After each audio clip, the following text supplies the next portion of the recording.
Mesdames et messieurs, amis téléspectateurs, bonjour et bienvenue à Droit à la parole. Aujourd'hui, nous recevons une très grande personnalité dans la planification du développement de notre pays. Nous sommes au centre du pays où il y a une grande entreprise qui s'appelle la minière de Bakwanga.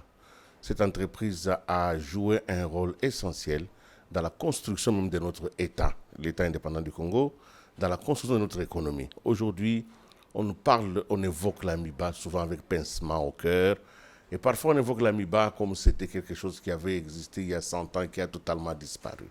Et pourtant, l'AMIBA existe et aujourd'hui, nous sommes avec le numéro 1 de l'AMIBA, le directeur général, M. Albert Moukina Kanda, qui nous reçoit pour parler de l'AMIBA. Merci donc de nous recevoir. Merci, Willy. Alors, Monsieur DG, j'évoquais tout à l'heure dans mon propos de début, quand on parle de l'AMIBA aujourd'hui, on parle de beaucoup plus d'un mort-né ou d'un mort-vivant. Parce que mort-né, ça va encore, on enterre le même jour. Mais aujourd'hui, on parle d'un mort-vivant. Quelqu'un qui vit mais qui ne vit pas. Peut-on dire aujourd'hui avec certitude que l'AMIBA est un mort-vivant? Mort-vivant, c'est peut-être les termes, mais apparemment, MIBA était mort, mais MIBA vit. Parce qu'en dehors de MIBA production, exploitation, il y a MIBA patrimoine minier. Et MIBA détient un patrimoine minier énorme. Et je crois qu'avec l'ouverture que nous avons présentement, MIBA n'est pas morte. Apparemment, quand on dit mort-vivant, c'est peut-être quelqu'un que vous croyez qu'il est mort, mais qui ne l'est pas. Qui ne l'est pas. Cliniquement, il ne l'est pas. Évidemment, nous avons commencé avec cette ironie. Merci d'avoir survécu à mon ironie.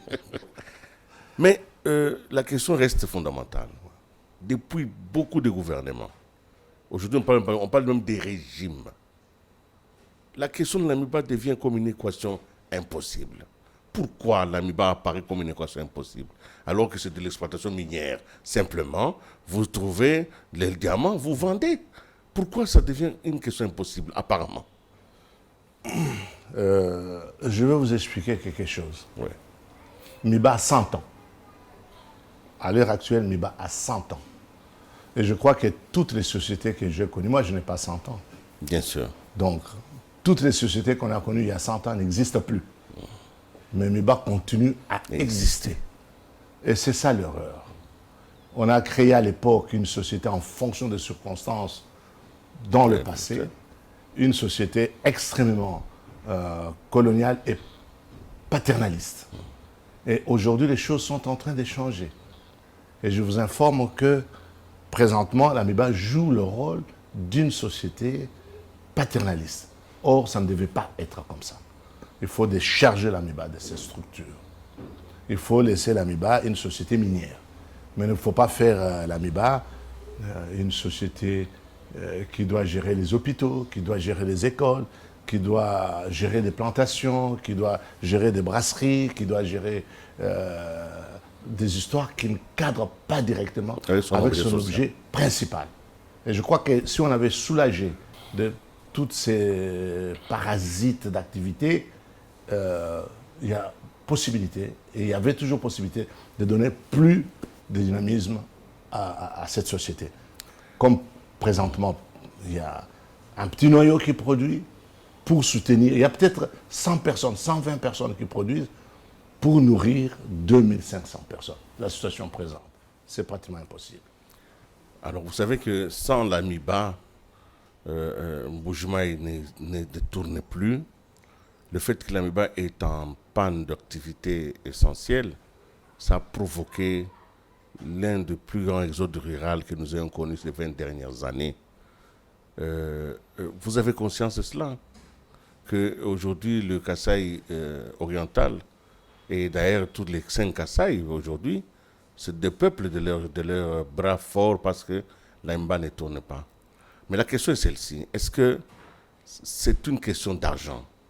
L'AMIBA a besoin d'abord et avant tout de l'argent pour pouvoir commencer à tourner?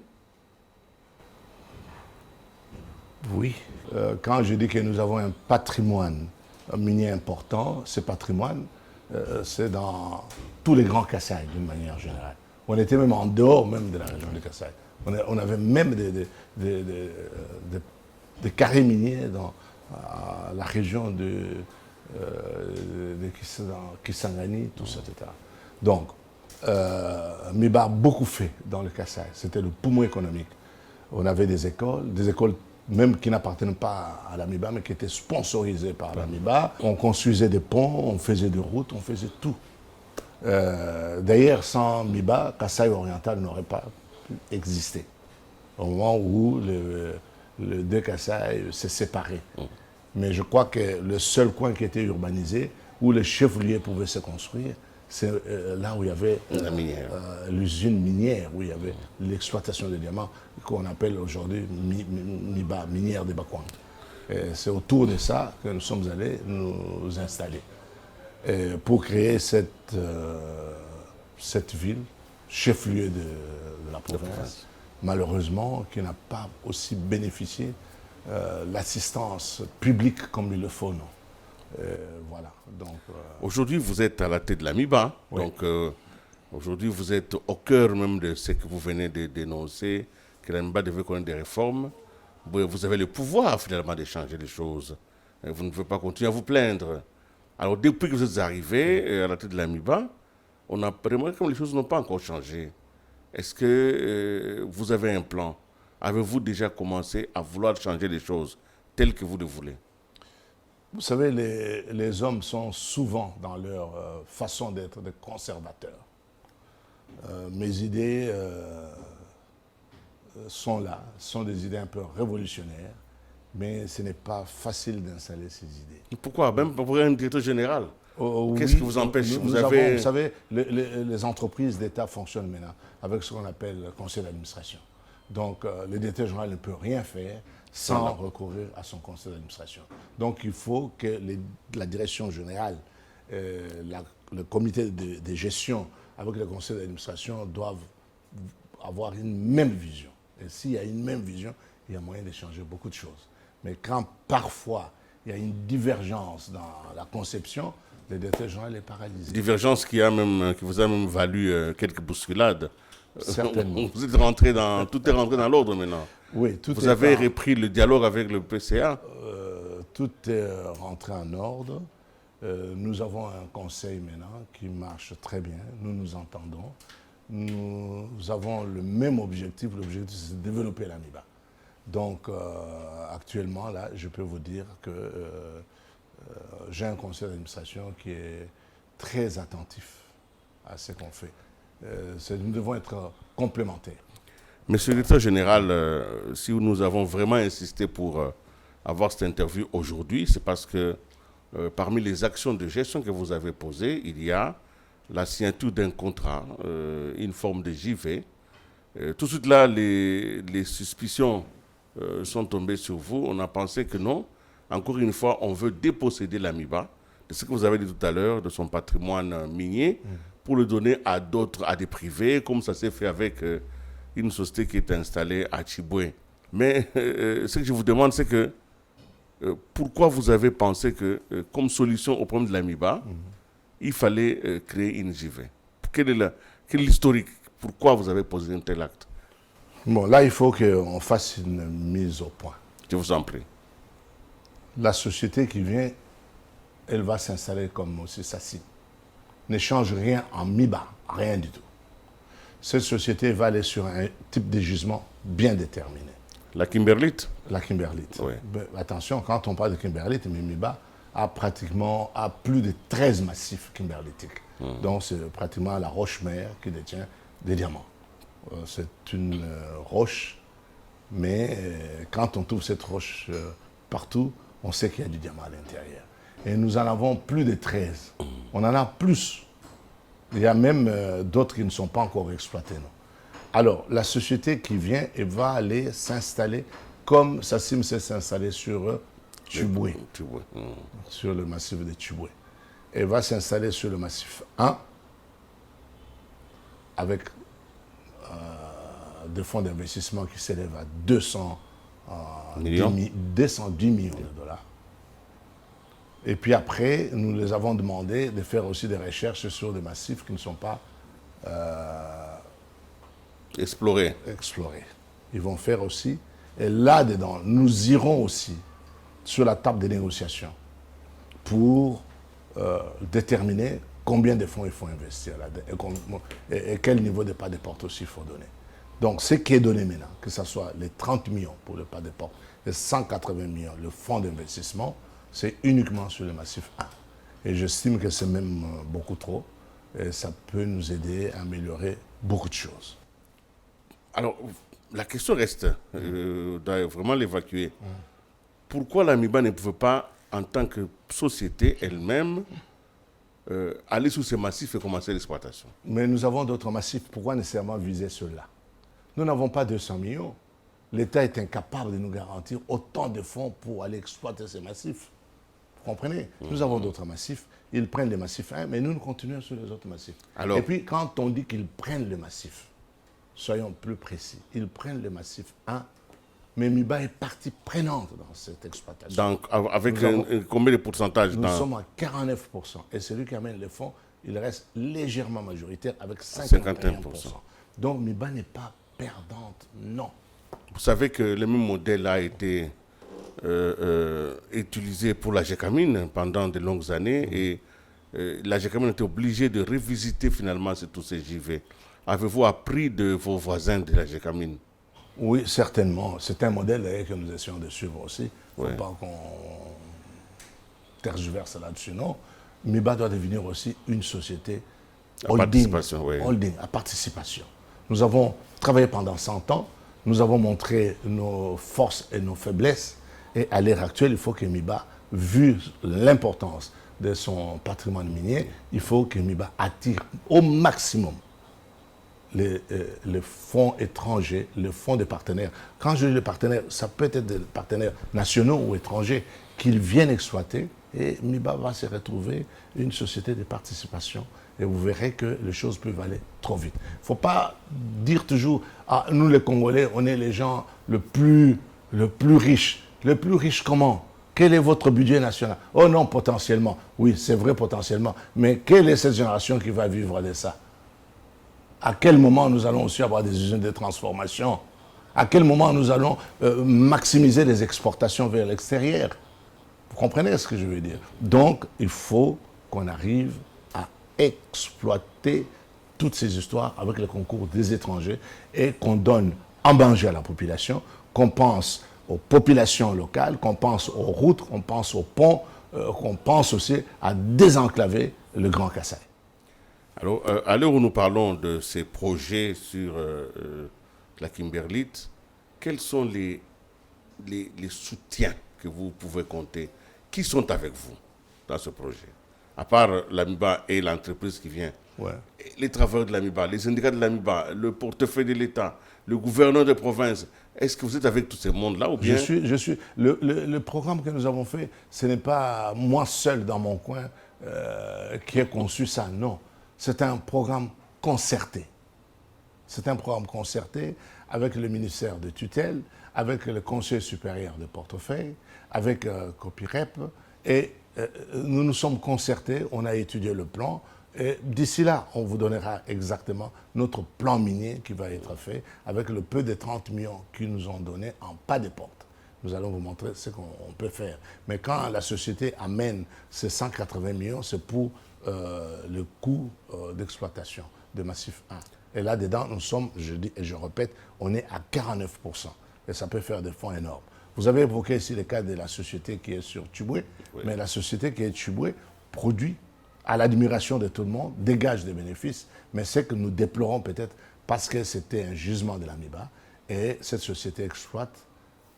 L'AMIBA n'a rien. Oui, MIBA ne reçoit rien de Chassim. Disons, son actionnariat a été absorbé quelque part, dilué, et nous ne nous retrouvons pas. Mais si cette société, vous savez, c'est la coopération chinoise, gagnant-gagnant. Quand on dit gagnant-gagnant, on donne 50% à l'État congolais, 50% c'est sur les Chinois. Les Chinois, ils ne veulent pas faire des actions sociales, ils disent non. Nous prenons 50% pour amener chez nous. Les 50% que nous vous donnons, À vous de planifier pour faire vos œuvres Et sociales. 50% sont donnés au trésor public. Voilà, Et le exactement. trésor public a un long chemin pour arriver à Moula-Tiboué. sûr, voilà. Alors, ben, c'est pourquoi la crainte est là, parce que les gens se disent, mais si c'est sur le modèle des Tiboué, alors la population ne va pas se retrouver. Non, ça ne Dans sert- quel village environnement se trouve ce bloc-là dont vous parlez? le massif 1? Ah, oui, oui. Non, le massif 1, c'est en plein Bujumal. Ah, ouais, donc, c'est dans vraiment les gisements de... C'est vraiment dans le polygone Miba qui fait pratiquement 45 km². Mais vous savez aussi que le polygone Miba a été, pour beaucoup de gens de Mbujimaï, la destination finale. Il y a eu beaucoup de morts par rapport à l'exploitation artisanale. Tout à fait. Évidemment, nous allons suivre le dossier de cette JV quand vous aurez tous les éléments. Nous reviendrons vers vous. Mais je reviens quand même sur le polygone de la Miba. Aujourd'hui, beaucoup de jeunes sont traqués et souvent sont morts dans ce polygone. On reproche à la Miba de ne pas respecter ce que le code minier exige, qu'à l'exploitation industrielle, qu'on puisse dégager des espaces pour l'exploitation artisanale. La Miba n'accepte pas de donner des endroits où on peut exploiter artisanalement. Pourquoi? Bon, ils les font déjà frauduleusement, ça je vous informe. Hein. Frauduleusement parce qu'ils ne peuvent... Frauduleusement, mais je vous informe, dans toutes les rivières du Kasaï et partout dans le Kasaï, il y a des potentialités de diamants. Vous comprenez ce que je veux dire? Donc, pourquoi venir dans 45 km²? Aller exploiter ailleurs, aller à Tchaba, Non, mais aller parce à que vous Miami, savez bien aller que sur Loubi, aller... le code minier, Ouais. si le code a accepté cela, c'est parce que, en réalité, pour qu'une entreprise industrielle puisse exploiter, il y a un minimum de rendement. Ouais. Si un gisement n'a pas atteint un niveau de rendement, on le laisse. Mais on a quand même fait l'étude pour savoir qu'il y a du diamant. Alors, il y a des endroits certainement que la Miba, ce n'est pas intéressant économiquement pour vous, mais ça peut intéresser les artisanaux et ils peuvent vous accompagner en exploitant ces gisements. Mais ils le Vous font. ne voulez pas. Ils le font déjà. Si vous allez sur Sankourou, où nous avons beaucoup de carrés miniers là-bas, eh bien, il y a des exploitants. Mais là, ils le font avec, pas avec la bénédiction de la Miba. La Miba n'aide pas les artisanaux. Il n'y a aucun plan pour aider les artisanaux. C'est vos ennemis, en fait. Tout à fait, c'est normal. Nous faisons l'exploitation industrielle, les autres viennent écrémer ce que nous avons comme gisement. Ça ne peut pas être un plaisir pour Et nous. pourtant, non. Ouais. l'exploitation artisanale est légale. Oui, vous savez, est-ce qu'on a créé des emplois dans le Kasaï? Il n'y a pas d'emploi dans le Kasaï. Il n'y a pas d'emploi. C'est une situation extrêmement difficile que nous passons. Il n'y a pas d'emploi qu'on a créé dans le Kasaï. Le Kasaï est enclavé. Les sacs de ciment, vous l'achetez à 40 $. Un sac de 50 kilos, vous l'achetez à 40 $. Parfois, ça peut monter même 45-50 $. Comment voulez-vous qu'on puisse bâtir cette région? C'est pratiquement impossible. Ce qui vous amène à Donc, vous. ce qui fait qu'il y a beaucoup de clandestins, nous les appelons clandestins. Et vous avez déjà entendu que Miba a tué un clandestin? Non. Nous les arrêtons, nous les donnons à la justice. Mais malheureusement... C'est une tragédie quand même. Hein? Oui, c'est vraiment une tragédie pour nous. C'est une tragédie. Ça fait des années qu'ils exploitent. Mais est-ce qu'ils ont construit la ville? Est-ce qu'ils ont construit des villes? Mais Vous comprenez? Il faut qu'on fasse attention. Oui. Maintenant, tout ce qu'ils font dans la clandestinité, ça vient à Kinshasa. Mais la région reste pauvre, déprimée. Et tous ces clandestins ont perturbé tous les systèmes culturels des populations. Aujourd'hui, le peuple kassaïen, principalement le peuple du Kasaï oriental, ne connaît même pas les cycles d'élevage de poules, ne connaît pas. On ne fait pas de maïs. Vous voyez, c'est une région qui est extrêmement riche en termes environnementaux. Il pleut d'une manière régulière. Nous avons 2 saisons de pluie. Et on a une saison, comment je dirais, sèche. Donc il y a du soleil à tout moment. Mais nous manquons de la farine. La farine coûte plus cher qu'à Kinshasa. Tout ça, c'est quoi? C'est parce qu'on a libéralisé les diamants. Libéraliser les diamants, c'est pratiquement, ça a été une malédiction pour le peuple kassaïen. Le peuple kassaïen, en soi, est très, très dynamique. Mais, malheureusement, on l'a désorienté. Même aux examens d'État à l'époque, Les meilleures écoles, c'était les écoles qui faisaient le meilleur pourcentage, venaient du Kasaï. Mais aujourd'hui, quand vous voyez un enfant qui attrape les biceps à 14, 15 ans, il attrape des diamants, il s'achète une moto, il va dans le bar, il domestique tout le monde. Vous comprenez? Et ceux qui étudient se disent, est-ce que ça vaut la peine de continuer à étudier? Donc, j'ai lu un livre à l'époque, préfacé par Ngaloula Joseph, et ce livre était intitulé « Les diamants du diable ». Nos enfants nous maudiront. Vous comprenez? Et c'est ce qui se passe aujourd'hui. En même temps, vous dites cela, en même temps, vous avez une responsabilité en tant que directeur général de l'AMIBA. Ouais. La responsabilité sociale, Et l'AMIBA non ne peut seulement pas... directeur général de l'AMIBA, mais je suis en même temps le président de FEC pour provincial, voilà. et je suis le président du Conseil économique et social du Kasaï oriental. Donc mon vous... rôle que je dois jouer voilà. socialement est très très important. Ce qui ne vous épargne d'aucun effort sur la question que je vais vous poser maintenant. Tout à fait. Alors, vous dites que l'AMIBA doit se dédouaner, enfin, se décharger de tout le poids des autres activités connexes qui l'empêchent de décoller. Mais en même temps, vous vous rendez compte que quand vous parlez par exemple de l'AMIBA ne doit pas gérer des hôpitaux, ne doit pas gérer les écoles, tout ça. Mais l'AMIBA, c'est une entreprise structurante. Ouais. Alors, quel est finalement le rôle de l'AMIBA dans le développement de cette province? Indépendamment du fait que vous faites l'exploitation minière, vous avez un rôle social important. Oui, c'est ça que vous allez le faire comment? C'est ça que je vous ai dit. Je ne dis pas qu'il faut abandonner ces activités ou que MIBA se détache totalement de ces activités. Non. Nous allons faire une MIBA holding. C'est-à-dire nous aurons des actions de participation au niveau de toutes ces structures que nous allons laisser aux spécialistes. Parce que MIBA, sa spécialité, c'est les diamants, mais sa spécialité n'a jamais été les soins médicaux, vous comprenez? Mais si aujourd'hui j'ai un partenaire qui vient, qui dit, voilà, moi je veux prendre tel hôpital, je veux m'occuper de telle maternité, et que cette maternité se trouve dans les structures immobilières de la MIBA, on signe un contrat, je lui donne même la majorité d'actions pour qu'il récupère ces capitaux qu'ils vont investir, et MIBA restera pour le droit de regard. Alors, mais regardez, entre Mboujima et Ngandanjika, c'est autour de 100 km maximum. Mais Ngandanjika, c'est les greniers, c'est là où il y a l'agriculture. Qu'est-ce qui empêcherait l'AMIBA, même dans son état actuel, ne fût-ce que de prendre même 100 hectares et de faire les champs? Qu'est-ce qui empêcherait l'AMIBA? Vous allez même très loin quand vous parlez de Ngandanjika. Mais MIBA a 180 000 hectares, un territoire aussi plus grand que la Suisse. Et tout ça de terres arables. Vous savez, où on peut faire agropastoral. Et d'ailleurs, tout ça, ça se faisait à l'époque. Et si vous voyez des vaches qui sortent de là, ce sont des vaches qui ont la dimension des vaches occidentales, pas des petites vaches qui broutent mal. Non. Donc, nous avons nous-mêmes une société qu'on appelle SEC Kambaï. Cette société a 180 000 hectares. Et nous cherchons des partenaires. Ça, je dis et je répète. S'il y a le compatriote qui peut venir exploiter dans l'agriculture, s'ils ne sont pas capables, nous allons encore faire appel aux sociétés extérieures qui viendront pour nous accompagner là-dedans. Ils auront la majorité d'actions parce que l'objectif poursuivi serait de donner à manger à la population. Donc, cela est valable dans tous les autres secteurs, que ce soit dans le secteur de production de produits pharmaceutiques, parce que nous avons une société, mais aujourd'hui qui est pratiquement en faillite. Tout est en faillite. Nous avons des brasseries, des limonaderies qui sont en faillite. Or, c'est des trucs qui peuvent très bien marcher, mais il faut un peu de capitaux pour diversifier. Donc, nous attendons des partenaires blancs, étrangers, noirs, qui peuvent venir. Et il y a le marché qui est ouvert, il y a beaucoup de potentiel. Mais il faut lancer l'appel d'offres officiellement, il faut que vous puissiez communiquer sur la question. Vous devez montrer les possibilités qu'il y a aujourd'hui. Nous communiquons. Parce que les gens cherchent les investissements, mais ne savent pas où investir. Non, nous communiquons. Si vous tapez sur Google, tout ça, etc., vous verrez un MIBA avec toutes ses potentialités. Je dis bien, nous avons besoin, tout d'abord, quelque chose qu'il faut demander au gouvernement.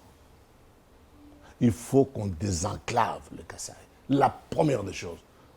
Il faut qu'on oublie tout investissement pour le moment sur le plan national. Il faut désenclaver le Kasaï. Qu'on nous fasse la route qui va jusqu'à Lobito, accessible dans le Kasaï. Donc, ce désenclavement passe par la route de Kananga vers Kananga. Donc, Mbuji-Mayi Kananga et Tchikapa vers Ça, c'est la route nationale. Il faut Oui. qu'on nous fasse la route nationale. Ok, je peux quitter Kinshasa aujourd'hui, je me dis, dans 24 heures, je suis en Mbuji-Mayi. Et puis, il faut qu'on nous fasse la route qui nous connecte au port de Lobito, qui vient par Kalambambouji, puis tombe dans la route nationale pour redistribuer dans tous les grands Kasaï. Ces deux projets sont les projets les plus importants. Et nous demandons que l'État, le gouvernement actuel, pour aider les Kasaï, qui oublie tous les autres projets. Uniquement qu'on nous ouvre cette route de Kalambambouji avec un asphaltage plus important pour que les Kassaïens puissent se retrouver. Nous pouvons, par cette route, tout d'abord, si vous passez Lobito, c'est un port en eau profonde, nous permettra d'avoir des usines clés en main, des turbines, des barrages, nous permettra tout par cette route. Et nous tenons, et ça je demande aux autorités actuelles, au président de la République, de ne rien faire pour les Kasaï tant que les Kasaï restent enclavés. Mais le Premier ministre est arrivé en Mbuji-Mayi la semaine passée et je vois qu'il a posé la première pierre sur un grand projet. Bon, on dit aussi que rien ne se fait là-bas sans la MIBA. Quelle a été votre contribution? Parce que l'eau et l'électricité, ce sont des rêves en Mbuji-Mayi. Tout à fait. L'eau et l'électricité, vous savez que l'eau, c'est la vie. Et vous savez aussi, sans électricité, on ne sait rien faire. Surtout au niveau des petites et moyennes entreprises, on ne sait rien faire. Donc, ce sont des éléments très essentiels. Mais moi, je dis, oui, c'est bien beau, tout ce qu'on fait là, mais qu'on désenclave le Kasaï. Je connais le peuple kasaïen, il est très dynamique. Il est très dynamique. Qu'on désenclave, les restes des gens vont se débrouiller. Vous verrez qu'il y aura même des villages qui auront l'électricité. Si on arrive à nous enclaver, que nous pouvons... Mais vous-même, au niveau de la MIBA, vous avez un potentiel électrique installé. Oui, quand vous arrivez en Mbuji-Mayi, vous voyez l'électricité, c'est l'électricité de la MIBA. Mais alors, dans le programme de 100 jours, j'ai entendu, j'ai lu que la MIBA avait été sollicitée pour quelque chose dans ce domaine-là. Nous n'avons rien eu pendant les 100 jours, on nous a oubliés, exprès ou voulu, je ne saurais pas dire, mais du moins, quand vous arrivez en Mbuji-Mayi, vous voyez une ampoule, si ce n'est pas du solaire, si c'est pas un groupe électrogène. Oui, c'est électrogène, eh bien c'est MIBA. C'est MIBA qui donne l'électricité. Malheureusement, nos barrages ont vieilli. Il y a un petit barrage de Tchala qui date depuis 1933. Aujourd'hui, sur 2 machines, il y a une machine qui fonctionne. Nous avons les 2 autres barrages. Un barrage qui a été monté en 1954 et qui tourne sur 100%. Je crois que nous tournons à 50%. 4 machines. Sur 4 machines, il y a 2 qui fonctionnent. Et puis nous avons maintenant les derniers barrages, le plus récent, de 2000... c'est lui qui est fait vers Sakim. 2002. Non, MIBA, à Tchala toujours. Tchala, c'est un centre de 3 barrages. Oui. Quand on est le site de Tchala, c'est 3 barrages. Il y a le Tchala, 33, il y a le Bilange 1, 1954, et puis il y a le dernier barrage qui n'a jamais tourné et qui détient le plus de mégas possible. Et cela à 12 mégas. Il n'a jamais tourné. Ça a été... un design complètement raté. Donc un éléphant blanc. Voilà, un éléphant blanc. Donc, dans 100 jours, nous n'avons rien eu. Mais nous nous battons. Nous nous battons tous les jours. On est en négociation. On était en négociation. On est toujours en négociation avec FPI qui devait peut-être nous prêter quelque chose. Nous avons une société italienne qui devait venir, tout d'abord pour sécuriser ces barrages. Et puis, avec le système des armoires électroniques, tout ça, etc. Et cette société, nous espérons que nous allons finir par accepter. Nous avons déjà pratiquement accepté. Mais il y a quelques mois, nous avons entendu à part de Kinshasa un écho brillant que Mbuji-Mayi était revenu à la vie, que l'AMIBA a commencé à payer ses agents, qu'il y avait un financement important de 2 ou 3 milliards de dollars. Ça nous a soulagés. Et puis finalement, on s'est rendu compte que c'était un mirage. Totalement. Totalement. Ça, c'était une aventure de mauvais goût. Quand un partenaire vient, logiquement pour investir, il ne faut pas qu'il passe par 4 chemins. Il y a une voie procédurale de la MIBA. Nous ne savons pas quand est-ce que cet entrepreneur ou ce partenaire est tombé dans le Kasaï. Nous avons été tous très surpris. Mais bon, il a expliqué son canal pour arriver vers nous. Mais en fin de compte, on a trouvé que c'était totalement faux. C'était faux. C'est de l'aventure de mauvais goût. Même les chiffres que cette société parlait de 22 milliards de dollars, on s'est demandé où est-ce qu'il doit avoir 22 milliards, il est où, mais ça devait prendre fin immédiatement. Et je crois que là-dessus, nous n'avons pas tergiversé. La voie utilisée n'était pas bonne pour venir investir en Bujumaï. Et puis, il n'y avait aucun accord entre MIBA et cette entreprise. L'histoire est allée plus loin. Et puis, en fin de compte, nous nous sommes rendus compte que nous ne devons pas faire répéter les bindos dans cette république comme ça a été dans le temps. Voilà, ça c'est un dossier clos. Oui, Monsieur Albert Moukino, vous êtes directeur général de la MIBA. Ça fait quelque temps quand même que vous êtes dirigé de cette entreprise. De quoi êtes-vous le plus fier dans votre management, dans votre gouvernance? La chose pour laquelle vous dites, voilà, je suis venu, même si je ne veux pas tout résoudre, mais je suis quand même fier d'avoir fait ça. De quoi êtes-vous fier? Très bonne question. Tout d'abord, c'est d'avoir amené les travailleurs de la MIBA à comprendre comment les choses se déroulent. Que MIBA fait 100 ans, MIBA est trop vieille, et nous devons changer les méthodes de travail. Quand je voulais toucher à la restructuration, à repenser la MIBA, ce n'était pas facile pour moi, parce qu'il y a des gens qui sont très nostalgiques. Ce n'était pas facile, mais je suis quand même arrivé à leur faire comprendre que dans tous les écrits que j'ai trouvés, on me signale bien que les diamants détritiques, c'est les diamants qu'on trouve dans les rivières alvionnaires et millionnaires, qu'on trouve de gauche à droite, que ce diamant est terminé après l'exploitation de 100 ans et que nous devons aller en exploitation kimberlitique. J'ai eu beaucoup de résistance. En fin de compte, je suis arrivé quand même à m'imposer, parce que c'est une réalité. Et on préparait déjà l'exploitation d'un des massifs qu'on devait exploiter avec tous les travailleurs. Et Dieu merci, aujourd'hui, nous avons un partenaire étranger qui amène beaucoup de fonds pour exploiter ces massifs-là. Et je dis, wait and see, comme les Anglais disent. Et vous allez voir tout de suite ce qui va se passer à la MIBA. Donc c'est je ne suis pas arrivé. C'est votre bébé. Oui, ça c'est vraiment mon bébé. Ça, je vous dis, c'est vraiment mon bébé. Et nous sommes des mandataires. Je peux partir aujourd'hui, mais la fierté serait qu'au moins j'ai ramené une société viable qui peut donner encore du tonus.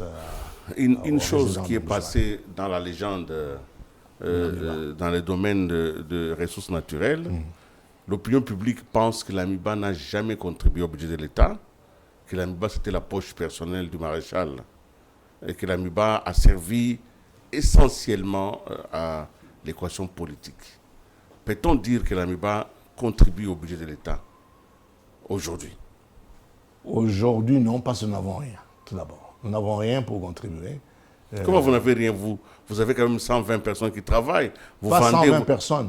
Nous avons 2400 personnes. D'accord, mais vous faites quand même des envois. La MIBA vend quand même du diamant. On ne peut pas dire que vous n'avez rien. Ce sont des miettes. Quand MIBA vendait... Non, mais comment, quand MIBA vendait... Si l'État prend pour la maman là qui vend le cacahuète 500 francs, pourquoi il ne prendrait pas chez le MIBA? Écoutez, quand MIBA produisait, vendait dans les 10 millions de dollars par mois. Et aujourd'hui, si vous voulez vendre, vous vendez 300, 400, 500. Vous comprenez que c'est même moins que 0,5%. Non, mais c'est quand même quelque chose. Oui. Mais la question est pertinente. Dire que MIBA servait à Mobutu, tout ça, oui, c'est du passé. L'homme ne doit pas toujours vivre le passé, non. Il faut qu'on voit présentement qu'est-ce que nous avons et qu'est-ce qu'on peut faire pour donner un peu à manger à la population, satisfaire même les travailleurs de la MIBA. Mais s'il faut retourner dans le passé, et je crois que c'est ça qu'on dit nostalgique, et en fin de compte... Mais on dit que la guerre d'agression de 98 a été, pas gagnée, mais si on a sauvé les meubles, c'est la contribution de la MIBA. Tout à fait. Alors, est-ce que... Les documents sont là, et c'est vrai. Oui. Et même le défunt président reconnaît ça. Nous avions des avions, ces avions, le plus grand appareil que nous avons, est disparu toujours dans des interventions politiques. Miba n'avait rien à aller chercher dans le Kindu. Mais bon, c'est normal. Quand il y a l'alternance, tout ce qui est société d'État en souffre un peu quelque part. Ça a eu lieu, mais nous ne devons pas continuer à penser si ma maman était vivante ou si mon papa était mon oncle. Non, non. Nous devons nous contenter de ce que nous avons présentement et relancer l'activité économique. Alors, nous allons terminer cette interview. Je sais que je me réinviterai chez vous quand le protocole sera complètement achevé. Oui. Mais j'aimerais que vous puissiez donner un message au travail de l'AMIBA sur votre enfant. Je parle l'enfant, votre projet. Ceux qui sont dans leur maison qui disent voilà encore une arnaque en train de se mettre en place. Vous devez rassurer cette population de Mbuji-Mayi, mais aussi surtout les travailleurs de l'AMIBA, que ce qui s'est fait maintenant, c'est fait pour leur intérêt. Alors vous avez le temps de leur parler directement. Bon, parfait. Je demande aux travailleurs de l'AMIBA. On a connu des moments, vous avez connu des moments extrêmement difficiles. Présentement, là, Dieu aidant, nous avons un partenaire qui vient pour exploiter le massif 1. Le massif 1 est plus riche que le massif que Sassim exploite. Et je vous informe que nous devons accueillir ces nouveaux partenaires à bras ouverts. Et nous devons les aider. C'est une société qui vient pas pour remplacer l'AMIBA. L'AMIBA continue à travailler. C'est une société qui vient s'installer comme Sassim. Donc c'est un JV que l'AMIBA a signé avec cette société. Il ne va exploiter que les massifs 1. Mais MIBA continuera à exploiter ces autres massifs. MIBA continuera à travailler comme par le passé. L'avantage est que cette société venant nous donne déjà 30 millions de dollars en pas des portes. Et ces 30 millions de dollars, nous allons essayer d'activer les activités de l'AMIBA, indépendamment de cette société qui arrive. Cette société vient, elle va travailler. Quels que nos travailleurs, nous allons sélectionner quelques-uns, et il faut qu'eux aussi acceptent, parce qu'un JV, nous ne sommes pas les seuls à décider. Nous décidons en commun, c'est une joint venture. Donc, nous allons décider ensemble pour voir qui sont ces travailleurs que nous pouvons aussi injecter là-dedans. Si vous avez des enfants qui ont de grands diplômes, qui sont à l'extérieur, ou qui sont dans le pays, ou qui sont dans d'autres sociétés, qui aimeraient retourner pour travailler dans les Kasaï, c'est le moment qu'il faut penser à le faire embaucher dans cette société. Cette société va faire du diamant, autant que Sassim, aura l'argent et peut faire vivre aussi ses employés avec beaucoup plus d'aisance comme MIBA l'a toujours fait par le passé. Donc, vous, les gens de l'AMIBA, nous devons travailler. Nous avons 30 millions. Autour de ces 30 millions, nous sommes en train d'étudier un cahier des charges, comment nous allons utiliser ces 30 millions. Et je vous informe, il ne faut pas vous décourager. Vous n'êtes déjà pas découragé. Non. Si c'était découragé, était parti. Vous êtes sur place. Il faut qu'entre nous, nous puissions nous dire le moment de reprendre l'AMIBA est arrivé. Parce que cette société ne vient que pour s'occuper sur une partie inexploitée, qui est le massif 1. Mais tous les restes des massifs reviennent à l'AMIBA et nous devons être en mesure d'exploiter aussi ça. Déjà avec les 5 millions qu'on avait eu de la GECAMIN, vous avez vu ce que nous avons fait de 5 millions. Nous avons acheté pratiquement 2 usines, nous avons acheté une vingtaine d'engins, on a lancé des véhicules avec 5 millions. Mais cette fois-ci, nous en avons 30 millions. Et je vous informe que soyez patiente, ne vous excitez pas, qu'on ne vous trouble pas par ceux qui sont partis de l'AMIBA qui n'ont pas su faire ni quoi que ce soit. Eh bien, nous allons travailler avec la détermination. Vous verrez que MIBA reprendra, comme la GECAMIN qui était totalement partie, a repris. Donc, je vous invite à être calme dans vos coins, qu'on ne vienne pas vous déranger, mais que vous soyez prêtes à aider les nouveaux venus et que nous soyons aussi prêtes à nous lancer dans les activités proprement dites MIBA. Merci, M. Albert Nkina, directeur général de la MIBA, et vous êtes aussi président provincial de la FEC. Hein, et en même temps, vous êtes aussi dans d'autres fonctions. Vous êtes une personnalité pour le développement de cette province. Merci d'avoir été avec nous à droit à la parole, mais surtout d'avoir donné ces messages d'espoir et surtout d'avoir clarifié quelques points d'ombre qui pouvaient exister autour de ce DJV qui venait de se mettre en place. Notre travail était de vous amener l'information pour que vous sachiez qu'entre les fake news d'un côté et les spéculations de l'autre, il existe une voie, sans doute étroite, mais une voie de la vérité, c'est celle de vérifier l'information à la source. Merci donc d'avoir été avec nous. Nous souhaitons au travail de la MIBA un très bon retour dans le domaine du travail et nous espérons que l'année prochaine, la question combien la MIBA contribue au budget de l'État aura une réponse positive. D'ici là, au revoir et à la prochaine.